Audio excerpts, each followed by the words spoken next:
We can finally put to bed the months of speculation about who President Donald Trump will support in the Texas Senate Republican primary runoff.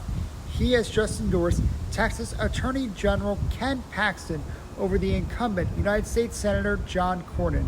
He says Paxton is a true MAGA warrior and Senator Cornyn is a good man who he worked with, but Senator Cornyn was not supportive of him when times were tough. Political analysts have predicted that Attorney General Paxton will do better in the runoff election because the electorate tends to be smaller and favors the more conservative candidates. Plus, Election Day is the day after Memorial Day, 1 week from today.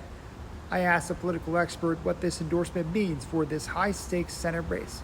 For those voters who voted in round one and maybe weren't sure how to vote in round two or whether they should come out to vote in round two, this is going to motivate people, especially the Republican base who does vote in primaries. So now this is a big supercharge for Ken Paxton. He was ahead in the polls, and now it's saying, okay, you have the president's support, so I'm going to vote your way. For Cornyn's supporters, though, it really deflates things, meaning now you're looking saying, wow, we weren't doing as well in the polls as we hoped. We didn't win outright in the spring. So now maybe I'm just going to stay home. So this might have the effect of mobilizing Paxton votes while simultaneously demobilizing and deflating Cornyn votes.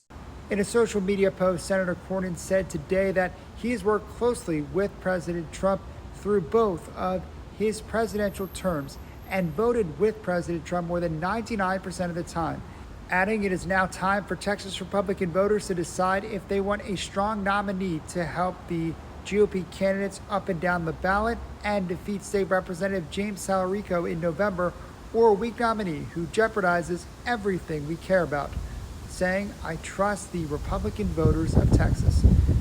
Experts say it's all going to be about turnout. It's all going to be about what candidate is better able to mobilize the people that supported them in the first round and get them out to the polls. Wesley Hunt's voters could be a big part of that, whether they back Senator Cornyn, Attorney General Paxton, or just stay home and don't vote at all.